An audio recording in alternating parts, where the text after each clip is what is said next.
اللہ الرحمن الرحیم۔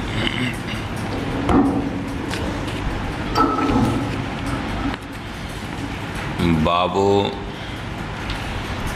ما جاء فی النہی عن القراءۃ فی الرکوع والسجود۔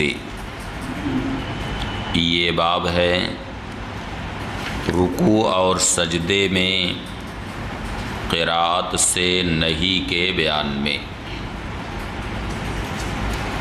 رکوع اور سجدے کی جو حالت ہوتی ہے یہ ہے تذلل اور خشوع کی حالت ہوتی ہے۔ کس کی حالت؟ تذلل کی حالت ہوتی۔ تو قرآن کریم کی عظمت شان کے پیش نظر ایسی حالت میں اس کی تلاوت کرنا منع ہے جو تذلل کی حالت ہو۔ اس وجہ سے رکوع اور سجدے میں قرآن پاک کی تلاوت نہ کرے بلکہ قیام کی ہی حالت میں اس کی تلاوت کرے۔ حدثنا اسحاق بن موسیٰ الانصاری حدثنا معن حدثنا مالک تحویل السند وحدثنا قتیبہ عن مالک عن نافع عن ابراہیم بن عبد اللہ بن حنین عن ابیہ عن علی بن ابی طالب رضی اللہ تعالی عنہ ان النبی صلی اللہ علیہ وسلم نہا عن لبس القصی والمعصفر وعن تختم الذهب وعن قراءة القرآن في الركوع۔ قصی یا تو یہ قص کی طرف منسوب ہے، یہ ایک بستی کا نام ہے، وہاں ریشمی کپڑے تیار ہوتے تھے، اس لیے اس کی طرف نسبت کرتے ہوئے قصی کہا گیا۔ مراد اس سے ریشم۔ معصفر یہ عصفر سے بنا ہے، یہ ایک قسم کا پودا ہے اصل میں جس سے زرد رنگ تیار ہوتا ہے، جسے کسم کہا جاتا ہے۔ اور بعض حدیثوں میں معصفر اور مزعفر دونوں کا ذکر آیا ہے، یعنی معصفر کپڑا پہننے سے بھی حضور نے منع فرمایا، اور مزعفر یعنی جو زعفران میں رنگا ہوا ہو اس سے بھی نبی کریم صلی اللہ علیہ وسلم نے منع فرمایا۔ حضرت علی بن ابی طالب رضی اللہ تعالی عنہ سے روایت ہے کہ نبی کریم صلی اللہ علیہ وسلم نے ریشم کا کپڑا پہننے سے منع فرمایا، یعنی مردوں کو۔ کس کو؟ مردوں کو۔ تو مردوں کے لیے ریشم کا کپڑا پہننا یہ حرام ہے۔ ہاں اگر کوئی رومال ہے یا یہ ہے کہ کوئی جبہ ہے جس میں 2-3 انگل زیادہ 4 انگل کا ذکر آیا ہے روایتوں میں، اتنی مقدار میں اگر اس میں علام بنے ہوں جسے دستکاری کہتے ہیں تو اس کی رخصت آئی، اور اس سے زیادہ اگر ہے تو مردوں کو اس کا پہننا ناجائز و حرام۔ اور اگر ایسا کپڑا ہے جس میں ریشم اور غیر ریشم دونوں ملے ہوئے ہیں تو اس کے تعلق سے آثار صحابہ سے جو ثابت ہوتا ہے اور یہی فقہا کا قول بھی ہے کہ اگر بانا ریشم کا ہو اور تانا غیر ریشم تو اس کا بھی پہننا مردوں کو حرام ہے۔ بانا اگر کیا ہے؟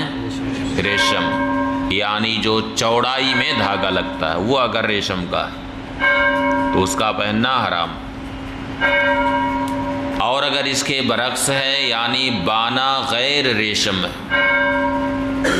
اور تانا ریشم کا، تو اس کا پہننا مردوں کو جائز۔ سمجھ گئے؟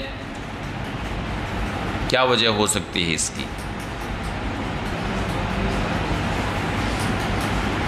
کیا وجہ ہو سکتی ہے؟ بانا ہی اصل ہے۔ کیوں بانا اصل ہے؟ شرح معانی الآثار میں امام طحاوی نے اس پر مستقل بڑا تفصیلی باب باندھا ہے اور کئی صفحے میں بہت بحث کی۔ ان ابحاث کے مطالعہ اور درس سے مجھے جو بات سمجھ میں آتی ہے وہ یہ ہے کہ کپڑے میں تانا کے بنسبت بانا زیادہ ظاہر ہوتا ہے، زیادہ نمایاں ہوتا ہے۔ کیوں؟ کیا زیادہ ظاہر ہوتا ہے؟ اب اس کے جو ماہرین ہیں وہ بتائیں گے کیا ظاہر ہوتا ہے۔ زیادہ بانا زیادہ ظاہر ہوتا ہے، جو بعض الفاظ میں بلکہ قریب قریب اس کی صراحت بھی۔ اس لیے بانا اگر ریشم کا ہے تو مردوں کو ناجائز و حرام، نہ عورتوں کے لیے ریشم پہننا جائز۔ تو قصی یا تو قص کی طرف منسوب ہے یا پھر یہ ہے قز کا معرب۔ قز کا معنی آتا ہے ریشم، اسی سے دود القز کہا جاتا ہے، یعنی ریشم کا کیڑا۔ بہت سارے لوگ ہیں جو ریشم کے کیڑے پالتے ہیں، یہ ان کا ذریعہ معاش ہے، کیڑے پالتے ہیں، ان کے لیے غذا فراہم کرتے ہیں اور ان سے ریشم نکلتا ہے۔ پالتے ہیں کہ نہیں بہت سے لوگ؟ ہاں، خاص طور سے صوبہ بنگال میں جو مالدہ کا علاقہ ہے، مالدہ میں بھی جو کلیا چک کا علاقہ ہے، وہاں بہت زیادہ یہ ذریعہ معاش ہے، میں نے خود دیکھا۔ تو یہ بھی ہو سکتا ہے کہ یہ قز کا معرب والمعصفر، اور وہ کپڑا جو قسم کے رنگ میں رنگا گیا ہو اس کے بھی پہننے سے نبی کریم صلی اللہ علیہ وسلم نے منع فرمایا۔ وان تختم الذہب، اور سونے کی انگوٹھی پہننے سے بھی مردوں کو منع فرمایا۔ مردوں کے لیے صرف ایک انگوٹھی چاندی کی جس کا وزن 4.5 ماشا تک ہی ہو، اس سے زیادہ نہ ہو، اس انگوٹھی کو پہننے کی مردوں کو اجازت ہے۔ باقی اس سے زیادہ اگر وزن ہے انگوٹھی کا تو اس کا پہننا ناجائز، اور سونے کی انگوٹھی تو مردوں کے لیے مطلقاً حرام ہے۔ وعن قراءۃ القرآن فی الرکوع، اور رکوع میں قراءت قرآن سے بھی نبی کریم صلی اللہ علیہ وسلم نے منع فرمایا۔ اس باب میں حضرت عبداللہ ابن عباس رضی اللہ تعالیٰ عنہما سے روایت ہے۔ امام ترمذی فرماتے ہیں کہ حضرت علی کی حدیث حسن صحیح ہے، یہی قول ہے اہل علم کا صحابہ کرام میں، اور صحابہ کرام کے بعد انہوں نے رکوع اور سجدے میں قراءت کو مکروہ قرار دیا۔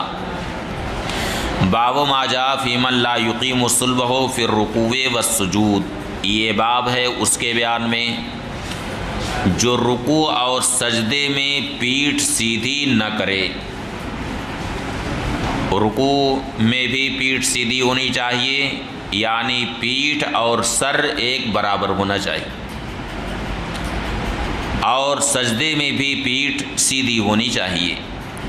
حدثنا احمد بن منی حدثنا ابو معاویہ عن الاعمش عن عمارہ بن عمیر عن ابی معمر عن ابی مسعود الانصاری قال قال رسول اللہ صلی اللہ علیہ وسلم لا تجزی صلاۃ لا یقیم الرجل فیہا۔ حضرت ابو مسعود انصاری رضی اللہ تعالیٰ عنہ سے روایت ہے، فرمایا کہ نبی کریم صلی اللہ علیہ وسلم نے فرمایا کہ وہ نماز کافی نہیں جس میں آدمی اپنی پیٹھ رکوع اور سجدے میں سیدھی نہ کرے۔ اس کا مطلب یہ ہے کہ جو تعدیل ارکان کی رعایت نہ کرے، یعنی رکوع میں گیا اور فوراً اور ابھی پیٹھ بھی سیدھے نہیں ہو پائے تھے کہ اٹھ گیا، سجدے میں گیا تو اور ابھی صحیح سے سجدہ کر بھی نہیں سکا تھا، یعنی 3 تسبیح کی مقدار میں سجدہ بھی نہیں کیا تھا کہ اٹھ گیا، جس کو بعض حدیثوں میں چونچ مارنا کہا گیا، تو اس کی نماز کافی نہیں۔ اسی سے بعض علماء نے خاص طور سے شافعیہ نے استدلال کیا کہ تعدیل ارکان فرض ہے، جبکہ ہمارے نزدیک تعدیل ارکان واجب ہے۔ امام ترمذی فرماتے ہیں کہ اس باب میں علی بن شیبان، انس بن مالک، ابو ہریرہ، رفاع الزرقی رضی اللہ تعالیٰ عنہ سے روایت ہے۔ امام ترمذی فرماتے ہیں کہ ابو مسعود انصاری کی حدیث حسن صحیح ہے، اور صحابہ کرام اور صحابہ کرام کے بعد اہل علم کے نزدیک اسی پر عمل ہے۔ اہل علم اس بات کے قائل ہیں کہ مرد رکوع اور سجدے میں اپنی پیٹھ سیدھی کرے۔ امام شافعی، امام احمد اور امام اسحاق ابن راہویہ فرماتے ہیں من لا یقیم صلبہ فی الرکوع والسجود فصلاۃہ فاسدہ، جو رکوع اور سجدے میں پیٹھ سیدھی نہ کرے تو اس کی نماز فاسد ہے، اس وجہ سے کہ نبی کریم صلی اللہ علیہ وسلم کی حدیث شریف ہے لا تجزی صلاۃ لا یقیم الرجل فیہا صلبہ، وہ نماز کافی نہیں جس میں آدمی اپنی پیٹھ رکوع اور سجدے میں سیدھی نہ کرے۔ ابو معمر کا نام عبداللہ ابن سخبرہ ہے، اور ابو مسعود انصاری بدری، ان کا نام عقبہ ابن عمرو ہے۔ تو ہمارے نزدیک تعدیل ارکان یہ واجب ہے کہ بغیر تعدیل ارکان کے کسی نے نماز ادا کر لی تو فرض اس کے ذمے سے ساقط ہو جائے گا، لیکن ترک واجب کی وجہ سے نماز مکروہ تحریمی واجب الاعادہ ہوگی، یعنی وہ نماز ناقص ہوگی۔ اور ہماری دلیل یہ ہے، جو 2 ورق کے بعد یعنی صفحہ 40 پر یہ حدیث شریف آ رہی ہے کہ ایک شخص مسجد میں آئے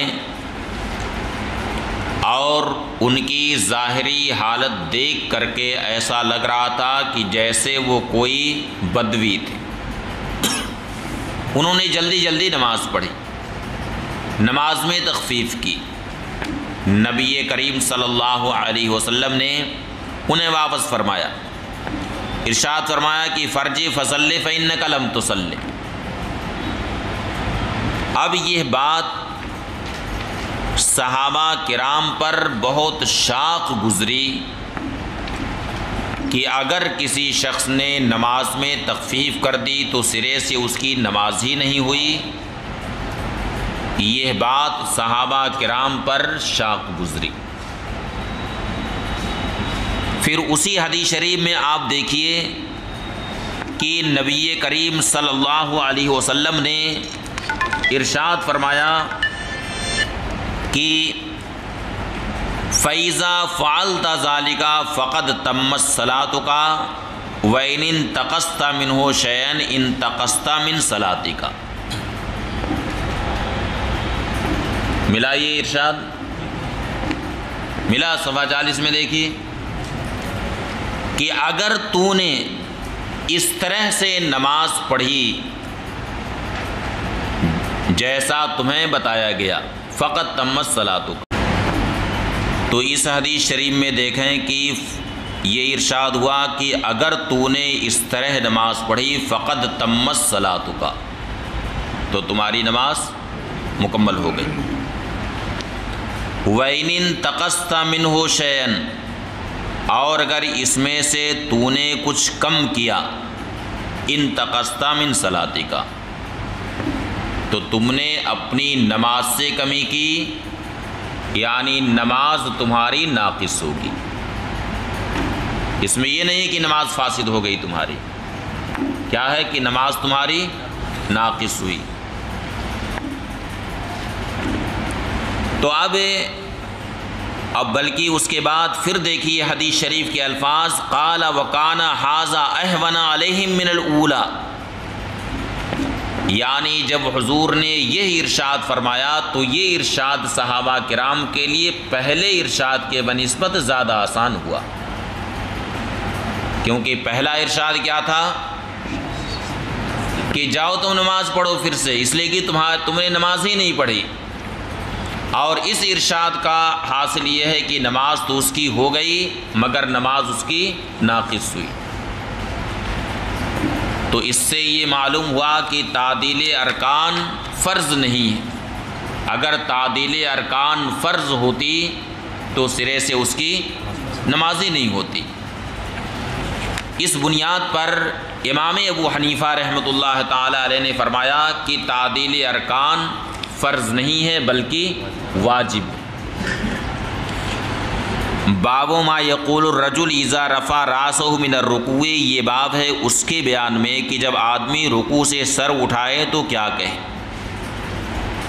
حدثنا محمود بن غیلان حدثنا ابو داود الطیالسی حدثنا عبدالعزیز بن عبداللہ بن ابی سلمہ الماجشون حدثنا امی عبد الرحمن الاعرج عن عبید اللہ بن ابی رافع عن علی بن ابی طالب رضی اللہ تعالی عنہ قال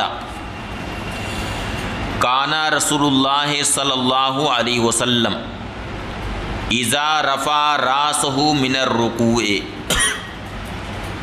عبید اللہ بن ابی رافع حضرت علی بن ابی طالب رضی اللہ تعالی عنہ سے روایت کرتے ہیں، فرمایا کہ نبی کریم صلی اللہ علیہ وسلم جب رکوع سے سر اقدس اٹھاتے تو فرماتے سمع اللہ لمن حمدہ ربنا ولک الحمد ملا السماوات والارض وملا ما بینہما وملا ما شئت من شیء بعد،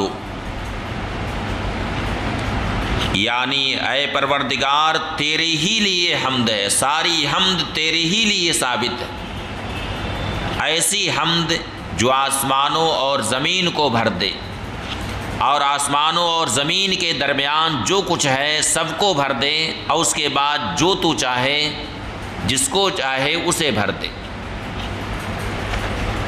قال، امام ترمذی فرماتے ہیں کہ اس باب میں حضرت عبداللہ بن عمر، عبداللہ بن عباس، عبداللہ بن ابی اوفا، ابو جحیفہ اور ابو سعید خدری رضی اللہ تعالیٰ عنہم سے روایت ہے۔ امام ترمذی فرماتے ہیں کہ حضرت علی کی حدیث حسن صحیح ہے، اور بعض اہل علم کے نزدیک اسی پر عمل ہے۔ یہی قول امام شافعی رحمۃ اللہ تعالیٰ علیہ کا، وہ فرماتے ہیں کہ فرض اور نفل دونوں میں یہ کہیں، جبکہ امام ابو حنیفہ رحمۃ اللہ تعالیٰ علیہ اس کو نفل پر محمول کرتے ہیں، اور فرض میں صرف ربنا ولک الحمد پر اکتفا کرے۔ ربنا ولک الحمد بھی آیا ہے، اکثر حدیثوں میں تو یہی ہے ربنا ولک الحمد، لیکن صحیح ابن خزیمہ میں ربنا لک الحمد بھی آیا، تو دونوں ہی جائز، ربنا ولک الحمد بھی کہنا جائز ہے اور ربنا لک الحمد بھی کہنا جائز۔ البتہ امام ابو حنیفہ رحمۃ اللہ تعالیٰ علیہ فرماتے ہیں کہ اگر امام ہے تو صرف تسمیع پر اکتفا کرے، یعنی سمع اللہ لمن حمدہ پر ہی اکتفا کرے، اور مقتدی ربنا ولک الحمد۔ امام دونوں کو جمع نہ کرے، جبکہ امام شافعی رحمۃ اللہ تعالی علیہ فرماتے ہیں کہ امام بھی دونوں کو جمع کرے، تسمیع بھی کہے اور تحمید بھی کہے۔ البتہ اگر منفرد ہے تو اس کے بارے میں سب کا اس بات پر اتفاق ہے کہ وہ دونوں کو جمع کرے، تسمیع بھی کہے اور تحمید بھی کہے۔ وقال بعض اہل الکوفہ، بعض اہل کوفہ کہتے ہیں یقول ھذا فی صلاۃ التطوع ولا یقولہ فی صلاۃ المکتوبہ، یہ نفل نماز میں کہے، فرض نماز میں یہ نہ کہے۔ باب منہ آخر، یہ اسی کا دوسرا باب۔ حدثنا الانصاری حدثنا معن حدثنا مالک عن سمی عن ابی صالح عن ابی ہریرہ ان رسول اللہ صلی اللہ علیہ وسلم قال اذا قال الامام سمی اللہ لمن حمدہ فقولوا ربنا ولک الحمد فإنه من وافق قوله قول الملائکة غفر له ما تقدم من ذنبه۔ یہ اصل میں ایک حدیث شریف کا یہ جز ہے، یہ ایک طویل حدیث ہے جس کی روایت شیخین نے صحیحین میں کی۔ انما جعل الامام لیتم بہ، امام اس لیے بنایا گیا ہے تاکہ اس کی اقتداء کی جائے۔ فَإِذَا كَبَّرَ فَكَبِّرُوا، جب امام تکبیر کہے تو تم بھی تکبیر کہو۔ اور اسی میں یہ بھی ہے کہ وَإِذَا رَكَعَ فَارْكَعُوا، جب امام رکوع میں جائے تو تم بھی رکوع میں جاؤ۔ اور اسی حدیث شریف کا یہ جز ہے کہ وَإِذَا قَالَ سَمِعَ اللَّهُ لِمَنْ حَمِدَهُ قُولُوا رَبَّنَا وَلَكَ الْحَمْدُ، جب امام سمی اللہ لمن حمدہ کہے تو تم ربنا ولک الحمد کہو۔ تو اس حدیث شریف میں امام اور مقتدیوں کے درمیان تقسیم کر دی گئی ہے کہ امام کو کیا کہنا ہے اور مقتدیوں کو کیا کہنا ہے۔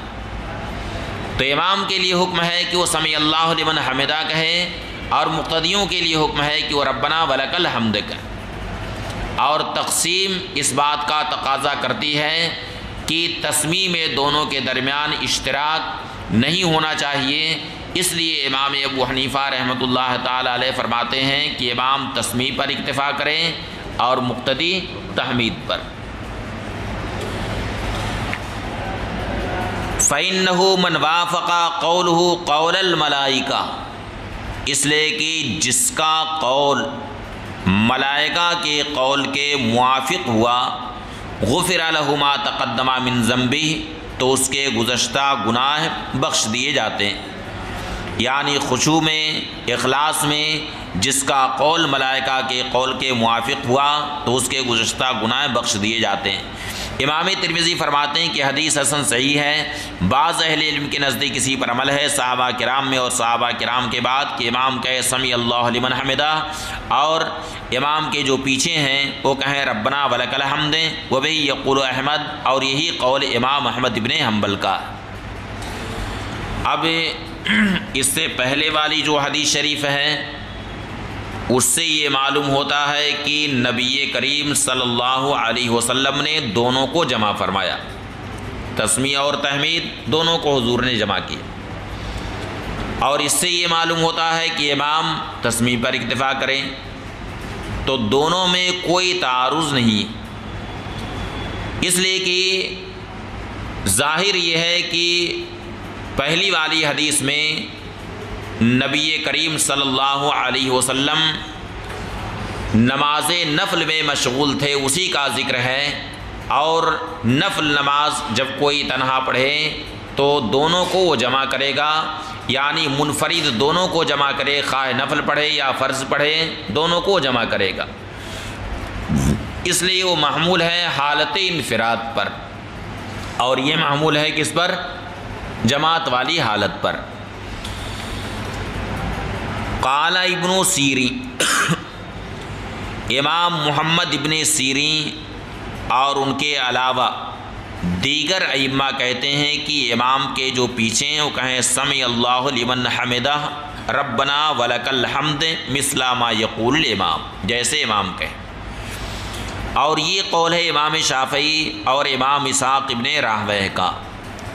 باب ما جاء فی وضع الیدین قبل الرکبتین فی السجود، یہ باب ہے سجدے میں دونوں گھٹنوں سے پہلے دونوں ہاتھ رکھنے کے بیان میں۔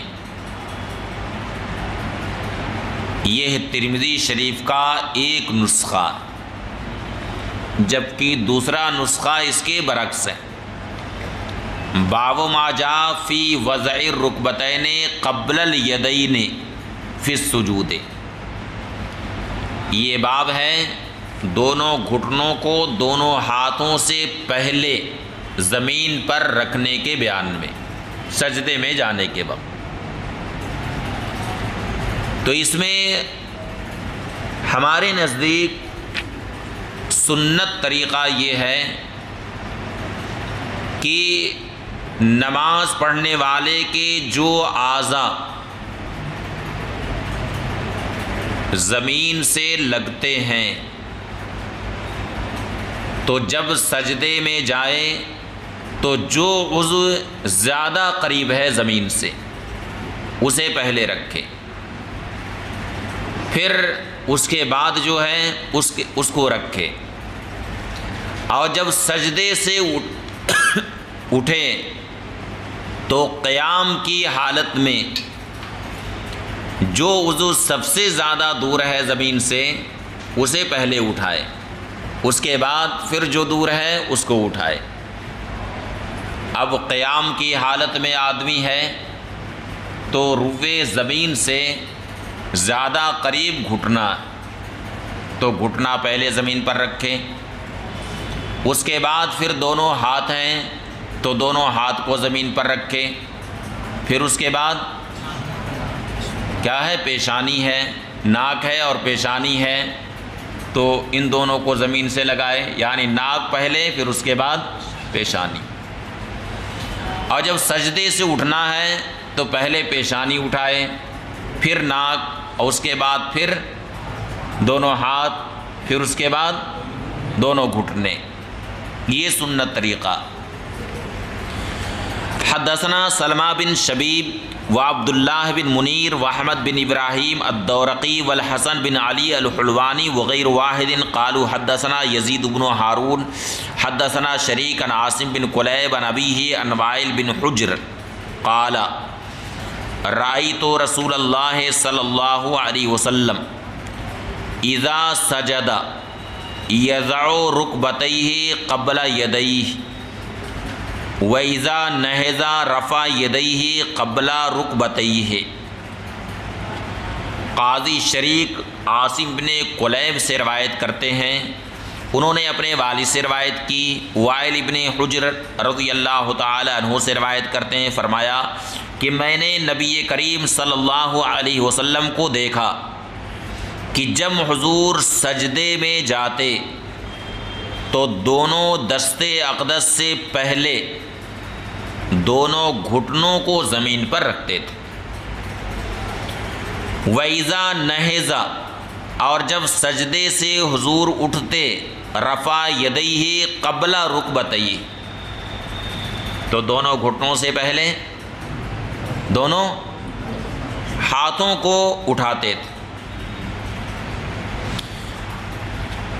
وزاد الحسن بن علی فی حدیثہ، اور حسن ابن علی نے اپنی حدیث میں اتنا اضافہ کیا کہ یزید ابن ہارون نے کہا ولم یروی شریک عن عاصم بن کلیب الا ھذا الحدیث، قاضی شریک نے عاصم بن کلیب سے صرف اس حدیث کی روایت کی ہے۔ امام ترمذی فرماتے ہیں کہ حدیث غریب ہے، حسن ہے، لا نعرف احدا رواہ غیر شریک، ہم کسی کو نہیں جانتے جس نے اس کی روایت شریک کے علاوہ کی ہو۔ والعمل علیہ عند اکثر اہل علم، اور اکثر اہل علم کے نزدیک اسی پر عمل ہے، اکثر اہل علم اس بات کے قائل ہیں کہ مرد اپنے دونوں گھٹنوں کو دونوں ہاتھوں سے پہلے زمین پر رکھے اور جب اٹھے تو دونوں ہاتھوں کو پہلے اٹھائے یعنی دونوں گھٹنوں سے پہلے اٹھائے۔ وروا حمام بن عاصم ھذا مرسلا، حمام ابن عاصم نے اسے مرسلا روایت کی۔ ولم یذکر فی وائل بن حجر، اور اس میں حضرت وائل ابن حجر کا ذکر نہیں کیا۔ باب آخر منہ، یہ بھی اسی کا دوسرا باب ہے۔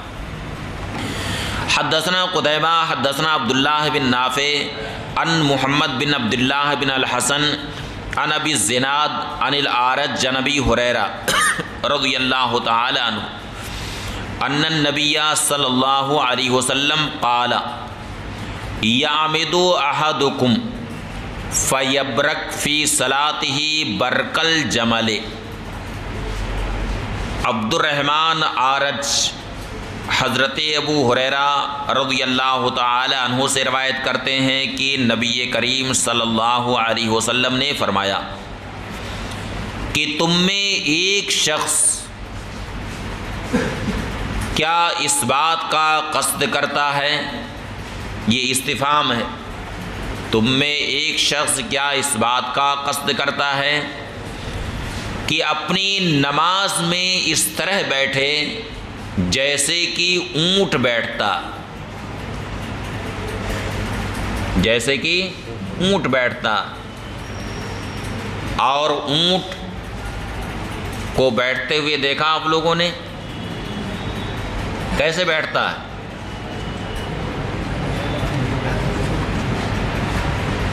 جب وہ بیٹھتا ہے تو اس کا جو اگلا دونوں پاؤں ہوتا ہے اسے توڑ کر کے پہلے زمین پر وہ رکھتا، اور پچھلا حصہ اس کا اٹھا رہتا، اسے بعد میں رکھتا ہے زمین پر، اور جب اونٹ کو اٹھنا ہوتا ہے تو پچھلا حصہ پہلے اٹھاتا اور اگلا حصہ یہ بعد میں اٹھاتا۔ دیکھا اونٹ کو اٹھتے بیٹھتے ہیں؟ اس میں کوئی اونٹ والے ہیں تو بتا سکتے ہیں، کوئی ہے اونٹ والا؟ تو اب اگر کوئی شخص سجدے میں جاتے وقت پہلے دونوں ہاتھوں کو زمین پر رکھے اور گھٹنے بعد میں رکھے، اور سجدے سے اٹھتے وقت کیا کرے؟ دونوں گھٹنوں کو پہلے اٹھائے اور دونوں ہاتھ کو بعد میں اٹھائے، تو یہ ہیئت اونٹ کی ہیئت کے مشابہ ہو جائے گی۔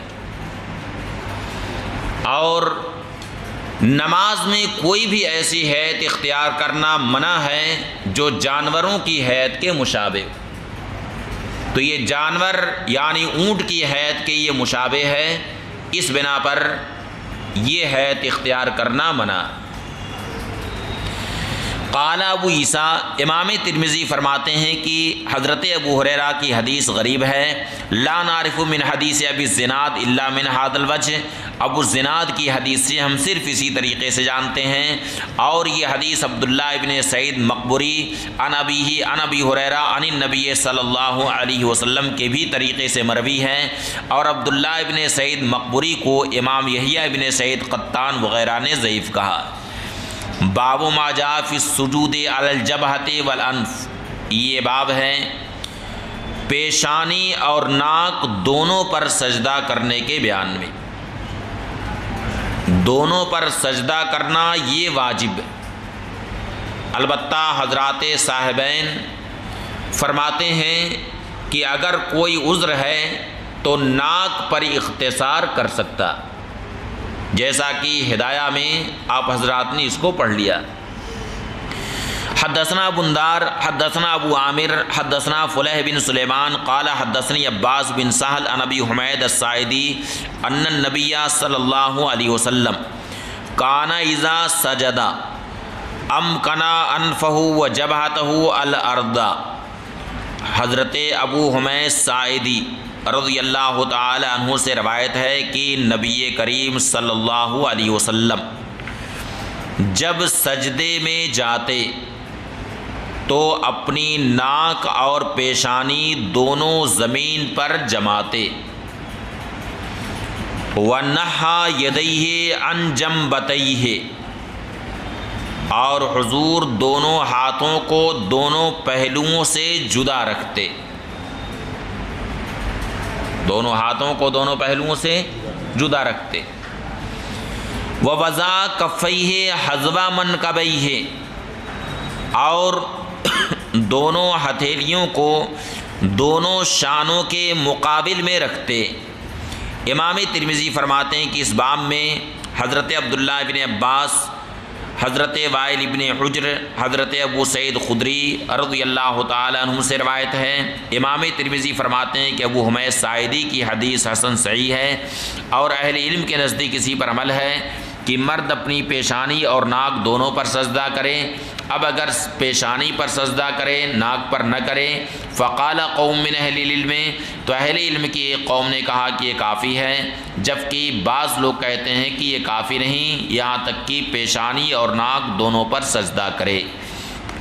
باب ما جاء اینا یضع الرجل وجهه اذا سجد، یہ باب ہے اس کے بیان میں کہ آدمی جب سجدہ کرے تو چہرہ کہاں رکھے۔ حدثنا قتیبہ حدثنا حفص بن غیاث الحجاج نبی اسحاق قال قلت للبراء بن عازب اینا کان النبی صلی اللہ علیہ وسلم یضع وجهه اذا سجد۔ حضرت ابو اسحاق سے روایت ہے، وہ فرماتے ہیں کہ میں نے حضرت براء بن عازب سے پوچھا کہ نبی کریم صلی اللہ علیہ وسلم جب سجدے میں جاتے تو چہرے انور کہاں رکھتے؟ فقال بین کفیہ، تو فرمایا کہ دونوں ہتھیلیوں کے درمیان۔ اس سے پہلے آپ نے یہ پڑھا کہ ووضع کفیہ حذو منکبیہ، کہ حضور دونوں ہتھیلیوں کو کہاں رکھتے؟ دونوں شانوں کے مقابل میں۔ اور یہاں پر ہے کہ چہرے انور حضور کہاں رکھتے؟ دونوں ہتھیلیوں کے درمیان، دونوں میں کوئی تعارض نہیں، اس لیے کہ کف کا اطلاق پورے ہاتھ کے، یعنی یہاں سے لے کر کے یہاں تک انگلیوں کے سرے تک کف کا اطلاق ہوتا ہے۔ تو ایسا ہو سکتا ہے کہ کف کا کچھ حصہ، یعنی ہتھیلی کا کچھ حصہ شانے کے مقابل میں رہا ہو اور کچھ حصہ چہرے انور کے مقابل میں رہا ہو، اس لیے دونوں میں کوئی تعارض نہیں۔ یہ ایسے ہی ہے جیسے کہ بعض حدیثوں میں آیا کہ حضور دونوں ہاتھوں کو قعدہ کی حالت میں دونوں ران پر رکھتے، اور بعض حدیث میں گھٹنے کا بھی ذکر آیا ہے۔ تو آدمی عمل کرنا چاہے تو دونوں پر عمل اس طرح سے کرے کہ اکثر حصہ ران پر رہے اور کچھ حصہ گھٹنے سے بھی مس رہے، تو اس طرح سے دونوں حدیثوں پر عمل ہو جائے گا۔ باب ما جاء فی السجود علی 7 اعضاء، یہ باب ہے 7 اعضاء پر سجدہ کرنے کے بیان میں۔ حدثنا قتیبہ حدثنا بکر بن مضر عن ابن الحادی عن محمد بن ابراہیم عن عامر بن سعد بن ابی وقاص عن العباس بن عبد المطلب انہ سمع رسول اللہ صلی اللہ علیہ وسلم یقول، عامر ابن سعد ابن ابی وقاص حضرت عباس ابن عبد المطلب رضی اللہ تعالی عنہما سے روایت کرتے ہیں کہ انہوں نے نبی کریم صلی اللہ علیہ وسلم سے سنا، یقول ارشاد فرماتے ہیں، اذا سجد العبد، جب بندہ سجدہ کرتا ہے تو اس کے ساتھ 7 اعضاء بھی سجدہ کرتے، اس کا چہرہ اور اس کی دونوں ہتھیلیاں اور اس کے دونوں گھٹنے اور اس کے دونوں قدم، یہ 7 اعضاء اس کے سجدہ کرتے ہیں۔ اس باب میں حضرت عبداللہ ابن عباس، حضرت ابو ہریرہ، حضرت جابر ابن عبداللہ اور حضرت ابو سعید خدری رضی اللہ تعالیٰ عنہ سے روایت ہے امام ترمذی فرماتے ہیں کہ حضرت عباس کی حدیث حسن صحیح ہے اور اہل علم کے نزدیک اسی پر عمل ہے۔ حدثنا قتیبہ حدثنا حماد بن زید عن عمرو بن دینار عن طاؤوس عن ابن عباس قال امر النبی صلی اللہ علیہ وسلم ان یسجد علی سبعۃ اعضاء۔ حضرت عبداللہ ابن عباس رضی اللہ تعالی عنہما سے روایت ہے، فرمایا کہ نبی کریم صلی اللہ علیہ وسلم کو اللہ نے حکم دیا کہ 7 اعضاء پر سجدہ کریں اور کف شار نہ فرمائیں، نہ کف شار فرمائیں اور نہ ہی کف ثوب فرمائیں۔ تو کف شار کا مطلب کیا مطلب ہے؟ بالوں میں گرہ لگانا، اسے کف شار کہتے ہیں۔ اور کف ثوب کا مطلب ہے کہ کپڑے کو اس کی معتاد وضع کے خلاف استعمال کرنا، کپڑے کو اس کی معتاد وضع کے خلاف استعمال کرنا، یہ کف ثوب ہے۔ یعنی کپڑے کی وضع جس طریقے پر ہوئی ہے، عرف میں جس طریقے سے اس کی وضع ہوئی ہے، اس کے خلاف استعمال کرنا، یہ کف ثوب ہے۔ لہٰذا اب اگر پیجامہ نیچے سے موڑ دیا تو یہ کپڑے، یہ اس کا استعمال اس کی وضع کے خلاف، یہ کف ثوب۔ تو یہ دونوں باتیں مکروہ ہیں۔ اور باقی یہ 7 اعضاء پر سجدہ کرنے کا ذکر جو حدیث شریف میں آیا، تو اس حدیث شریف کی روشنی میں ہمارے فقہاء نے یہ استنباط کیا ہے کہ سجدے کی حالت میں دونوں پاؤں کی ایک انگلی کا پیٹ لگانا روئے زمین سے یہ فرض ہے۔ دونوں پاؤں کی ایک انگلی کا پیٹ لگانا، ایک ایک نہیں کہہ رہے ہیں، ایک انگلی کا پیٹ لگانا، یعنی 10 انگلی میں سے ایک انگلی کا پیٹ لگانا یہ فرض ہے۔ اور دونوں پاؤں کی 3 انگلی کا پیٹ لگانا یہ غالباً واجب ہے۔ یہ تعبیر صدر الشریعہ کی، غالباً کیا ہے؟ واجب ہے۔ دونوں پاؤں کی 3 انگلی کا پیٹ لگانا، یہ کیا ہے؟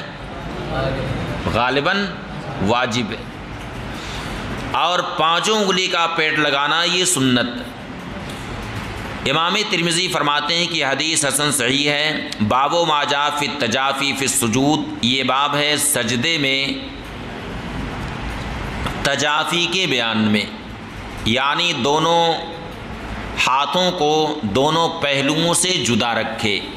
حدثنا ابو قریب حدثنا ابو خالد الاحمر عن داؤد بن قیس عن عبید اللہ بن عبد اللہ بن اقرم الخزائی عن ابیہ قال کنت مع ابی بالقائم النمرہ فمرت رکبۃ فاذا رسول اللہ صلی اللہ علیہ وسلم قائم یصلی۔ عبید اللہ ابن عبداللہ ابن اقرم خزائی اپنے والد سے روایت کرتے ہیں، فرمایا کہ میں اپنے والد کے ساتھ نمرہ کے میدان میں تھا۔ نمرہ یہ میدان عرفات کے قریب میں ایک جگہ جہاں مسجد بنی ہوئی ہے اسے مسجد نمرہ کہتے ہیں۔ میں نمرہ کے میدان میں تھا تو ایک قافلہ گزرا۔ اس وقت نبی کریم صلی اللہ علیہ وسلم کھڑے ہو کر کے نماز ادا فرما رہے تھے۔ راوی کہتے ہیں تو میں نبی کریم صلی اللہ علیہ وسلم کے دونوں بغل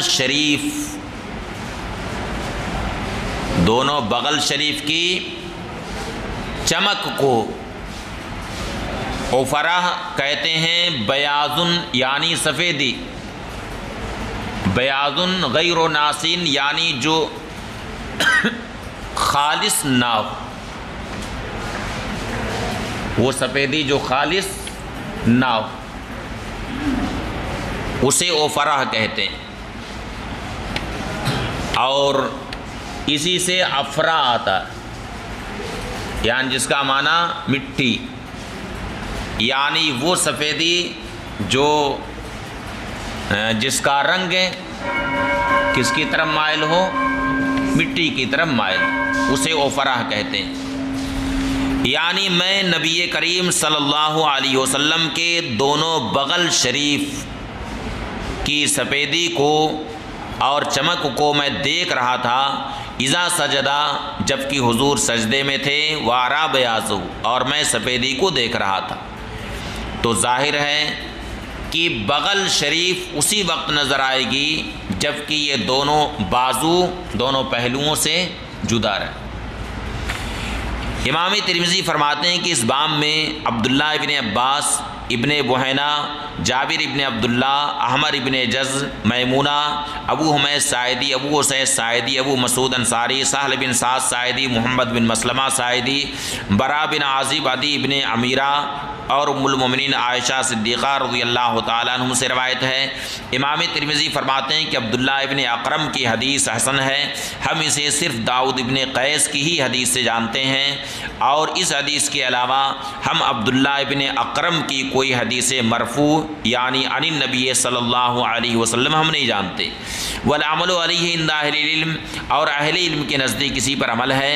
اور احمر ابن جز یہ بھی صحابہ کرام میں سے ہیں، ان کی بس ایک حدیث ہے، اور عبداللہ ابن ارقم زہری یہ دوسرے ہیں جو سیدنا صدیق اکبر رضی اللہ تعالیٰ عنہ کے کاتب ہیں، اور عبداللہ ابن اقرم خزائی انما یعرف له هذا الحدیث، ان کی یہ حدیث نبی کریم صلی اللہ علیہ وسلم